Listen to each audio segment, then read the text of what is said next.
Hey everyone, welcome back. So I've been talking a lot on this channel about narcissists that I haven't even begun to look at myself. So today I'm going to put me to the test. We're going to put me to the test when it comes to the dark triad personality.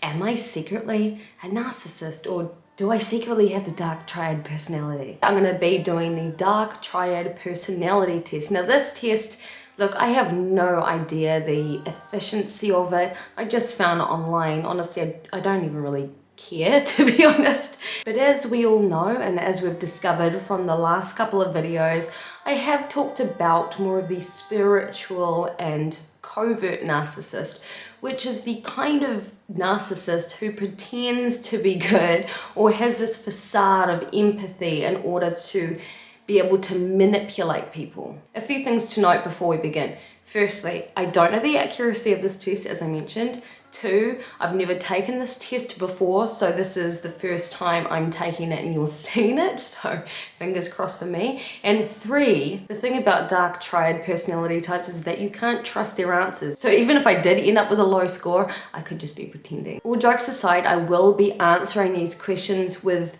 the best intent that I possibly can. So to my truest self that I possibly can. So again, if you've been following me, you know that we've been kind of gently covering the dark triad personality and its links to online behavior, especially on social media. I find it very interesting, these correlations between the increase in social media use, the increase in narcissism, the increase in mental health conditions, and the increase in social awkwardness. If you're interested in checking out these studies, I'll link them below, but let's get on to the test. So very quickly, the dark triad is a personality inventory that explores the socially undesirable traits of narcissism, Machiavellianism, and psychopathy. The dark triad test is often used by the police and the courts, in psychiatric wards and evaluations, and even in big corporations.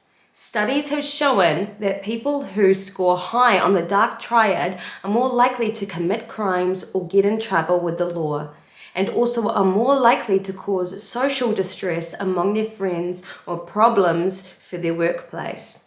On the other hand, studies have also shown that dark triad individuals are often perceived as possessing leadership qualities and that they have high social status and comparative ease of attaining desirable sex partners. I'm not looking at you, Silicon Valley. Go away. I avoid a direct conflict with people who may be useful to me in the future. I go there. I guess I'm not edging right to the very far left because it's not so much that they wouldn't be useful to me in the future, but rather there is that element of giving people the benefit of the doubt or understanding that bridges can be rebuilt, I guess you will. Or I don't know, I just avoid conflict anyway with people. So I have good relations with my family. I'm going to go with this one because I often do have conflicts with my family. We don't always agree, we have fights, our egos get in the way. But you know, at the same time, family is everything. So it's unreasonable to expect that you're never gonna have conflict. So it's just common sense. I often lack remorse. No, absolutely not. I actually experience probably too much guilt when it comes to things. Sometimes it takes me a while to really understand the impact, like a potential negative impact I might have on something. Sometimes it just takes a little bit to register and then I realize, oh my gosh, I've made a very grave mistake. But overall, fundamentally, I am my biggest critic and am very hard on myself. So yeah, that is. I am egocentric. There. Look, I can have moments of having an inflated sense of ego in some situations, but holistically, or fundamentally rather, I'm going to use that word a lot. As an overall person, no, I don't feel that I'm completely an egotistical person. In fact, as you guys know, in a lot of social situations, I do have that imposter syndrome, thinking I don't belong in this situation. So it's kind of the opposite, really. I keep track of sensitive information that can be used to hurt people at a later time. No way. I don't understand this concept. I like to be authentic and I don't feel it's right to do that. So I guess in my moral code, I just physically can't do that, I guess. I dominate social situations, no way. Or people are deserving of basic respect. I think fundamentally people as individuals, sovereign people, do deserve basic respect. However, I also believe that respect is earned. I have a grand sense of self-importance. No, but I have a sense of self-importance in terms of putting myself first, or I think that's the wrong word to use, but understanding that I need to look after myself before I look after anyone else. So I wouldn't call it a grand sense, but a sense nonetheless. Caring about the morality of your actions is for losers. No, it's pretty self-explanatory. Most people are lazy and don't work hard unless they have to. Yeah, I'm going to go with the middle one. I think that there are a lot of self-entitled people, especially in Western civilization. We used to have this phrase 10 years ago that would be first world problems. And I think that people are missing a lot of gratitude for the blessings that we have in life. I expect special favors from others. No, nor do I want special favors from others, because you always risk that backfiring on you, so no. I get frustrated easily. Yeah, I do. I have emotional dysregulation, so that happens. I deserve to have great recognition, acknowledgement, and success come my way. The reason I say this is because I am deserving and I'm not deserving. It just depends on my actions. I look down on people who unwisely share their secrets. It's not that I don't look down on people, but it's just that I disagree with that sentiment, so yeah. I get moods where I act on a whim thinking little of the consequences or risk. Yeah, I kind of do. I've toned down a lot as I've progressed through my 20s, but I did this a lot when I was younger, and perhaps it's just part of having ADHD and nothing to do with my INFP personality. There is a plane! I fantasize about extraordinary prestige or status. No, but I guess we all have those experiences when we're going to sleep and we imagine scenarios that we would love to be in that we'll never be in. I exploit others towards my own needs. I'll go there because there are times where in my relationships, especially with my husband, where I think many times he actually carries the mental load, and at times I do take advantage of him, which isn't good. I am better than others. No, I'm not better than others. I can look at a person's behavior and disagree with it, but I feel that as sovereign beings, I'm no better or worse. I mislead people so as I look better in their eyes. I mislead people so as to look better in their eyes. No, never. Actually, honestly, never. I use insincere flattery to get my way. Nope. In fact, I find it actually really hard to compliment people, and it's a little bit of like social awkwardness, like I don't know what it is really, but no, I don't. I easily lose my temper. Yep. I'm not as upset as others when someone dies.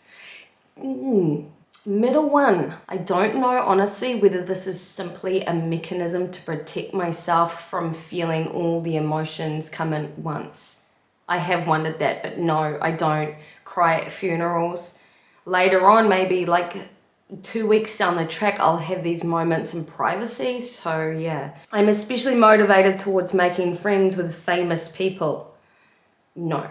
I know I kind of hesitated there, but it's not so much famous people, but rather people who have brought success and nurturing into their lives, that I feel that kind of behavior does rub off and is encouraging when you're around it. So yeah, that's where that hesitation came from. I want others to admire me. No, but I also feel that it's important to also be recognized for the things that you do good. So if I'm doing something good, I would like a little bit of recognition. I think that's a normal thing to expect, really. Being ethical is more important than getting ahead in the world. middle one, because what is ethical? Again, I've touched on the situation where using empathy to push a narrative despite what anyone else thinks about it can actually be backfiring. I manipulate others to get my way. Again, yeah, but this just simply comes down to James. Sorry, James, it's just, when you're in a relationship, every now and again you might push the boundaries a little bit. And it doesn't happen all the time. It's not like this is my baseline, but every now and again I'll plead or try to get my way with certain things. So I have grandiose tendencies. No. I can enjoy picking on losers. No, I don't go out of my way to do that. What a waste of time. Others should pay special attention to me. No. I've often been called callous or insensitive.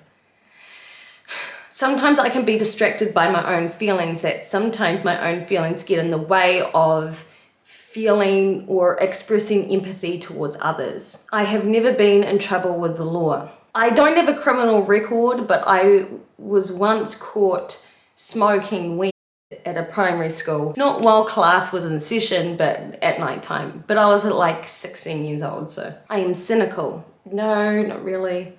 I feel that I'm more special than others. No, not at all. And in fact, I think this sentiment of feeling special has absolutely backfired on the millennial and Gen Z generations. I despise people who can't control their emotions. No, because sometimes I can't, and also I can empathize, and I do feel sorry for people that really do struggle with that kind of thing. And last question, I do what I want and do not feel particularly obliged to anyone.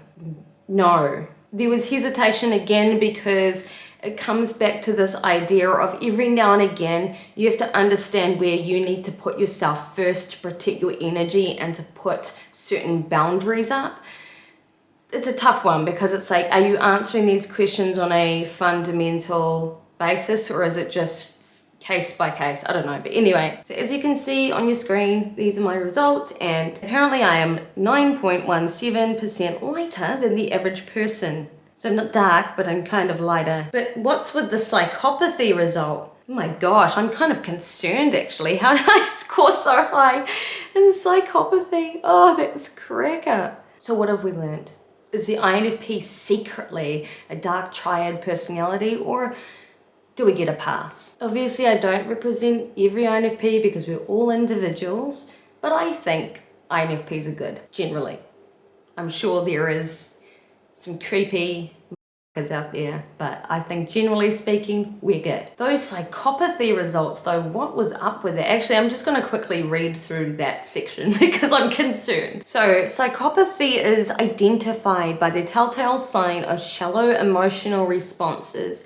The undeveloped effect of psychopaths endows them with high stress tolerance, low empathy, and little guilt, and prompts them to seek out extremely stimulating activities, blah, blah, blah, resulting in impulsivity and a disposition towards interpersonal conflicts. Personality traits associated with psychopathy include a lack of empathy or remorse, antisocial behavior, and volatility. You know what's totally interesting about that fact actually is many people with ADHD have those kinds of tendencies, but obviously it doesn't make us psychopaths. Same thing with bipolar disorder. You'll find that during a hypomanic phase that the person with bipolar can appear to be seeking out incredibly stimulating situations and will engage in risky behaviors. So obviously, again, this test is not meant to diagnose you with anything. It's just fun.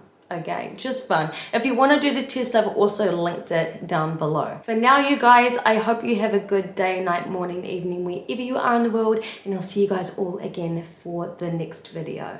Bye.